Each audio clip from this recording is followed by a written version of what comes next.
Bonjour tout le monde, j'espère que vous allez bien. Ravi d'être parmi vous dans ce rendez-vous hebdomadaire dans le cadre de cours d'économie monétaire et financière pour les étudiants de quatrième semestre. La dernière fois, on a présenté le concept de change et le règlement des échanges. Aussi, on a parlé de risque de change et on a essayé de travailler sur les différents types de politiques de change. On a présenté la politique de dévaluation et aussi la politique de la monnaie forte. Aujourd'hui, on va essayer de parler plus sur les régimes de change, les différents régimes de change. Bien sûr, on va essayer de définir ce concept de régime de change. Aussi, on va présenter les différentes classifications qui existent et aussi les différentes typologies pour aller, dans un deuxième lieu, à une évolution, présenter l'évolution historique de système de change au Maroc.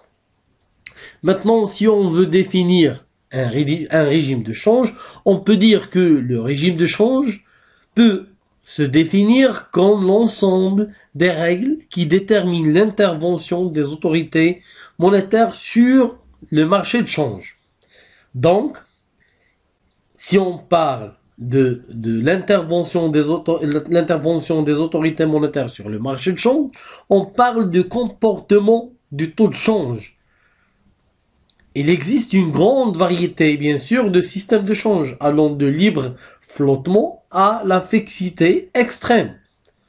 Ces régimes sont généralement regroupés en trois grandes catégories. On a deux extrêmes, ce sont les régimes de change fixe et les régimes de change flexibles ou flottants, et on a des régimes intermédiaires. Bien sûr, la séparation entre ces trois groupes n'est pas toujours évidente. Pourquoi? Parce que des régimes, comme les régimes intermédiaires, peuvent être considérés suffisamment flexibles pour être classés dans les régimes flexibles ou assez rigides pour être classés comme un régime fixe. Donc, il y a un problème généralement de classification, mais on peut dire que on a les deux extrêmes. Sans entrer dans le détail des régimes de change, parce qu'on va détailler chaque régime de change, on va parler maintenant des classifications qui existent. Les classifications des régimes de change. Les régimes de change sont classés à partir de deux grandes approches. L'approche de jure qui se font sur les déclarations spontanées des pays et l'approche de facto qui se base sur leur action. La classification de jure ou la classification officielle de Fonds monétaire international, de FMI, c'est la classification qui est basée sur la déclaration des pays, car le FMI demande à chaque pays membre de notifier le régime de change qu'il met en œuvre. Donc la base de cette classification, c'est la déclaration spontanée des pays. Cette classification, on parle bien sûr de la classification de jure, présente deux principaux avantages. Le premier avantage, c'est qu'elle permet de couvrir un large panel de pays, car les pays déclarent automatiquement et fréquemment, parce qu'on parle d'une déclaration trimestrielle, une déclaration sur le régime de change adopté. Le deuxième avantage, c'est cette fréquence. La fréquence de déclaration constitue un deuxième avantage, car les données sont en perpétuelle actualisation, sont toujours actualisées. Cette classification a été révisée par l'FMI. Donc, la nouvelle classification, bien sûr on parle de la classification de facto, est qualifiée de plus réaliste, car il identifie les pratiques réelles en matière de gestion de taux de change, puisqu'il se base sur une analyse des données financières et elle est complétée par une information sur les stratégies de politique monétaire adoptées par les différents pays membres. On parle même des intentions implicites ou explicites des autorités monétaires. Après la présentation de la classification des régimes de change, bien sûr, la classification de jurés de facto, on va présenter maintenant les différents types de régimes de change. Lorsqu'on parle de régime de change ou de typologie de régime de change, on a deux extrémités. On a les régimes de change fixes et on a les régimes de change flottants. Bien sûr, on a des régimes intermédiaires entre les deux. La différence entre les régimes de change fixes et flottants, on a dans les régimes de change fixes, on a un accord qui concerne un niveau, un panier, une parité bien déterminée qui est généralement stable et chaque pays s'engage à défendre cette stabilité, défendre sa monnaie dans le marché de change. Pour les régimes de change flexibles, on n'a pas cette obligation. Donc, généralement, on a la confrontation entre l'offre et la demande dans le marché de change. Une autre différence entre les régimes de change fixes et flexibles ou flottants, c'est que on a une forte relation avec la politique monétaire parce que dans un cadre de régime de change fixe, on a une orientation monétaire compatible avec la parité de change. Mais pour les régimes flottants, nous devons accompagner ces régimes de change par des politiques d'ancrage nominal de genre ciblage d'inflation ou ciblage de taux d'intérêt ou ciblage monétaire. Donc toujours pour le cas des régimes de change flottants, on a une politique monétaire d'accompagnement. Les types de régimes de change, on a trois types de régimes. On a deux extrémités, les régimes de change fixe et les régimes flottants, et on a des régimes intermédiaires dans lesquels on peut dire qu'ils sont près des régimes fixes et ne sont pas loin de régimes flexibles. Maintenant, on va rester focalisé pour les régimes de change fixes. Maintenant, le degré, on a dans les régimes de change fixe, dans les types de régimes de change fixe, on a des degrés de fixité. C'est pour cela qu'on a deux blocs. On a le bloc où on a une forte fixité. On parle ici de hard pegs. Et on a la partie où on a moins de fixité. C'est le cas où on parle de soft pegs. Ça veut dire, ce sont des régimes de change fixe, mais qui ont un degré de fixité moins que l'autre type qui concerne les hard pegs. Pour les régimes hard, où on a un haut niveau de fixité, on peut parler des régimes sans monnaie nationale à cours légal. Bien sûr, dans ce type, on peut évoquer la notion de l'union monétaire ou encore les systèmes de dollarisation. Bien sûr, toujours dans ce bloc de régime de change, les hard pegs, on a aussi les caisses d'émission ou currency board. Le deuxième type, toujours dans les régimes de change fixe, les soft pegs, on a la parité fixe conventionnelle et on a les régimes de taux de stabilité. On va présenter ces types. Maintenant, pour les régimes sans monnaie nationale à cours légal, on peut dire que dans ce type de régime de change, les autorités monétaires adoptent la monnaie d'un autre pays comme seule monnaie légale. C'est pour cela qu'on parle de l'union monétaire. Parce que l'union monétaire est le régime de change le plus strict, dans lequel le taux de change des pays membres est fixé d'une manière irrévocable. On a un ensemble de pays qui organisent une union monétaire, une union économique, dans laquelle les pays n'ont pas une monnaie nationale, à vrai dire, n'ont pas une monnaie nationale à cours légal. Ils se mettent d'accord sur une monnaie, qui est la monnaie de l'union. C'est pour cela on a une banque centrale de l'Union qui gère la politique monétaire. Donc on ne peut pas parler, dans ce type de régime, on ne peut pas parler de contrôle sur la politique monétaire. Donc dans ce régime, on a l'abandon de tout contrôle sur la politique monétaire. On n'a pas seulement l'exemple de l'union monétaire. On a aussi un exemple de système de dollarisation. on a quelques pays où on a l'hyperinflation, on voit que on a des pays qui sont convertis en dollars. Donc, ils ont quitté leur monnaie pour avoir une monnaie de rattachement.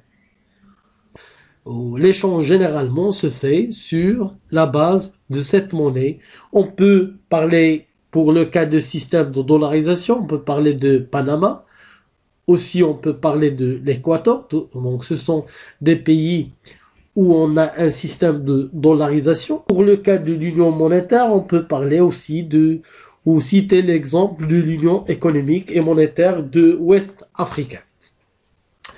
Maintenant, pour la caisse d'émission, c'est un régime de change basé sur un engagement explicite de la Banque centrale.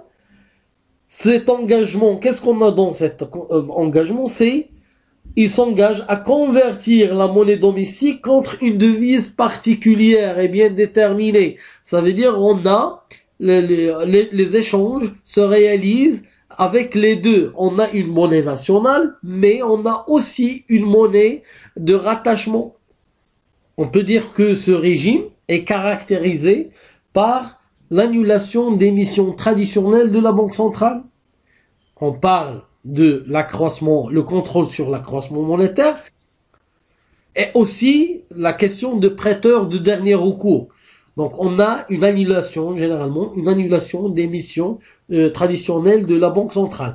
Aussi, la monnaie centrale dans ce régime est entièrement couverte par les réserves de change de la devise de rattachement. Pour les régimes de change qui ont moins de fixité, on peut parler de parité fixe conventionnelle. Pour la parité fixe conventionnelle, le pays rattache officiellement sa monnaie à un taux fixe, à une autre devise ou un panier de monnaie. Les autorités de pays sont prêtes à maintenir la parité fixe par une intervention directe ou intervention indirecte. Chaque pays doit défendre sa monnaie ou la valeur de sa monnaie. Mais il n'y a aucun engagement à maintenir de façon irrévocable la parité. Mais l'arrangement formel doit être confirmé empiriquement. Le taux de change peut fluctuer dans des marges étroitement de moins d'1%, plus ou moins. On parle du monde de fluctuation. On a un taux central et on a une marge de fluctuation. On parle de valeur maximale et minimale de taux de change bien sûr, sur le marché au comptant, qui doit rester dans la barre de 2%. Et cela pour au moins 6 mois. Pour les régimes de taux de stabilité, donc ce sont des régimes où on a un engagement, un accord à avoir une certaine stabilité en termes de la valeur ou de taux de change, avec une marge, pratiquement une marge de 2%.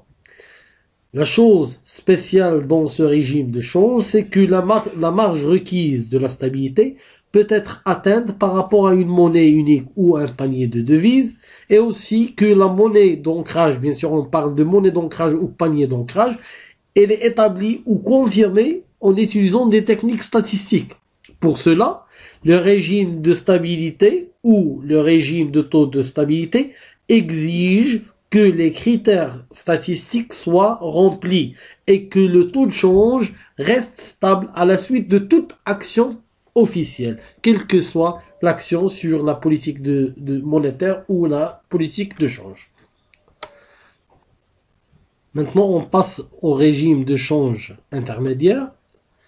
Lorsqu'on parle de régime de change intermédiaire, bien sûr, ce sont des régimes de change qui sont moins fixes que les régimes de change fixes et moins flexibles que les régimes de change flexibles. On a une phase intermédiaire entre les deux cas ou les deux extrémités.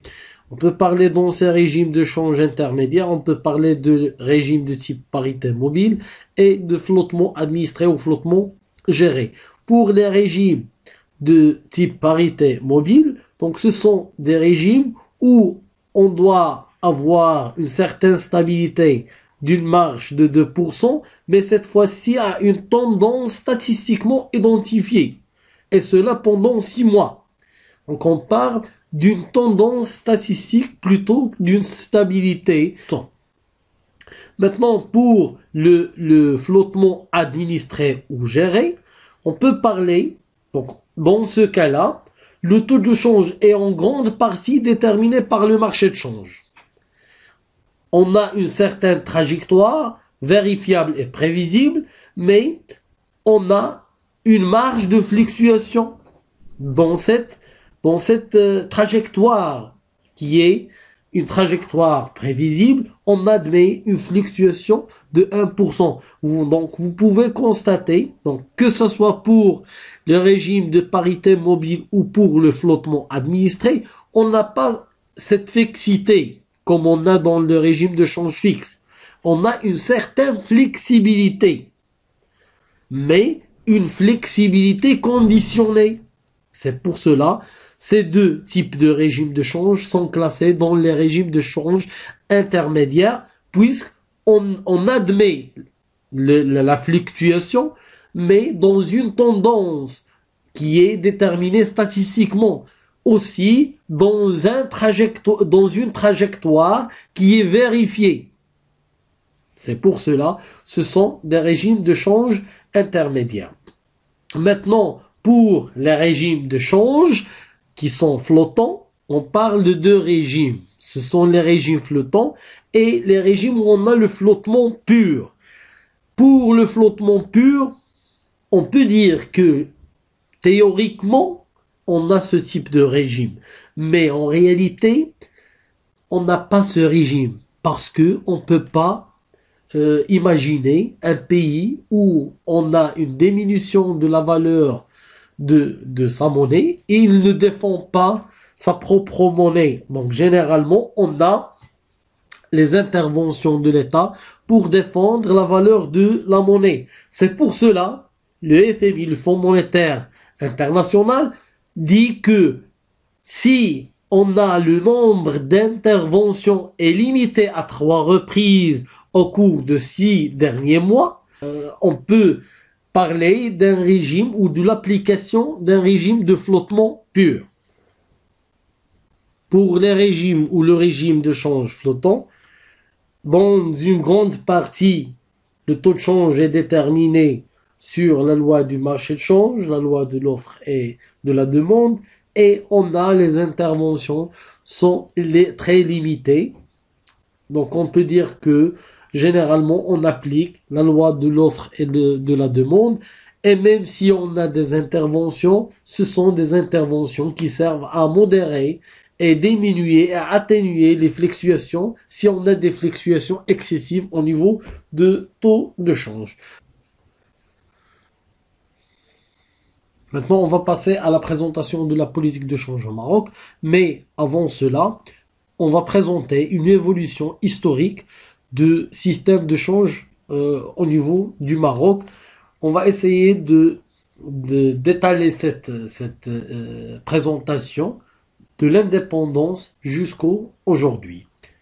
Maintenant, de l'indépendance à 1973, on peut parler d'un rattachement ou d'un ancrage de dirham au franc français. Donc on a le Maroc a maintenu une parité fixe avec le franc français.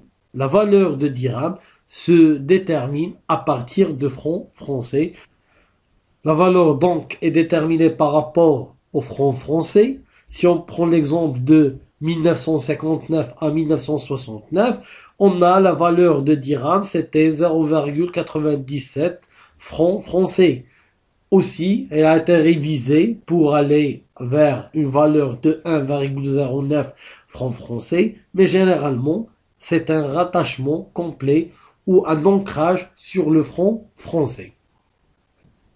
À partir de mai 1973, donc c'est déjà la date qui coïncide avec l'effondrement des accords de Bretton Woods, on a une nouvelle installation de système monétaire international. C'est pour cela, et pour éviter les fluctuations erratiques de taux de change, le Maroc a choisi d'aller vers une cotation spécifique où on a un panier ou une parité de plusieurs devises. On a le franc français et on a 8 devises. Maintenant, si on veut parler des accords de Bretton Woods, on peut parler des accords qui sont réalisés ou élaborés après la guerre mondiale de juillet 1944, où on a 44 pays qui signent un nouveau système monétaire international. Bien sûr, ce système monétaire dit qu'on a un passage de l'étalon d'or vers l'étalon dollar. Pourquoi ce passage? Bien sûr, pour éviter la crise, une crise similaire à celle de 1929. Parce que les États-Unis détiennent 80% des réserves d'or. Elle est le premier fournisseur de l'Europe et le premier prêteur au niveau mondial, puisque en 1973, il y avait une crise de dollars. On parle de surévaluation de dollars par rapport à l'étalon d'or. Donc, puisqu'on a ce problème, il y avait un effondrement de ces accords ou de ce système de Bretton Woods. Depuis 1976, les statuts de Fonds monétaire international prévoient que les pays sont désormais libres d'adopter le régime de change de leur choix. Donc on parle ici d'une nouvelle installation d'un système monétaire où on s'éloigne de l'étalon dollar. Donc c'est l'instauration d'un nouveau système. Le Maroc, et pour éviter les fluctuations erratiques de taux de change, a fait une cotation spécifique ou dans laquelle a adopté une base de devises de référence où on a plusieurs devises. Maintenant, entre 1973 et 1979, il y a une certaine stabilité en termes de taux de change et en termes de système de change d'une manière générale. Mais on a un changement en termes de la structure de commerce extérieur, ce qui a nécessité quelques modifications en termes de pondération qui concernent les devises qui composent le panier du dirham. On peut voir ici les différentes devises qui composent le panier. On a le franc français, le dollar américain, la peseta espagnole, la lire italienne, le livre sterling, le Deutsche Mark, le franc suisse. On a 9 devises. Un grand pourcentage ou pondération est dédié à la relation commerciale avec la France, l'Amérique et l'Espagne. Et on a aussi un changement parce que vous pouvez voir ici qu'on a 38% est rattaché au franc français. Il devient en 1980 à 25%. En augmentant, on peut voir ici l'augmentation de la pondération des États-Unis ou de l'Amérique qui passe de 15% à 32%. Donc cette modification signifie le changement dans la structure du commerce extérieur. Donc on parle plutôt d'une relation plus avantageuse avec les États-Unis, aussi d'autres pays qui ont eu une certaine stabilité en termes de relations commerciales. Maintenant, à partir de 1980 à 1986, on a seulement des ajustements qui concernent le différentiel d'inflation entre le Maroc et les principaux partenaires. Bien sûr, on parle des 9 pays où on a la relation commerciale plus avantageuse. Maintenant, entre 1990 et 2001, on peut parler plus précisément de 1999 où on a l'introduction de la monnaie unique européenne. Vous pouvez voir ici qu'on a plusieurs pays européens, chaque pays avec une pondération qui concerne ce pays. Donc ça nécessite un changement de panier puisqu'il y en a plusieurs devises qu'il ne se trouvent plus, bien sûr, en introduction de la zone euro et de l'euro en tant que monnaie unique européenne. À partir du 25 avril 2001, le Maroc a procédé à une refonte du panier de dirhams. Donc, au lieu d'avoir un panier où on a 9 devises, on a un panier où on a seulement 2 devises. On a un panier euro-dollar. La pondération, c'est 80% pour l'euro et 20% pour le dollar. Donc, on parle d'un rattachement. Donc, c'est un régime de parité fixe conventionnelle où on a un rattachement à deux devises, l'euro à 80. Donc, on suit les fluctuations de l'euro à 80% et on suit les fluctuations de dollar à 20%. Bien sûr, la fluctuation, c'est plus ou moins 0,6%.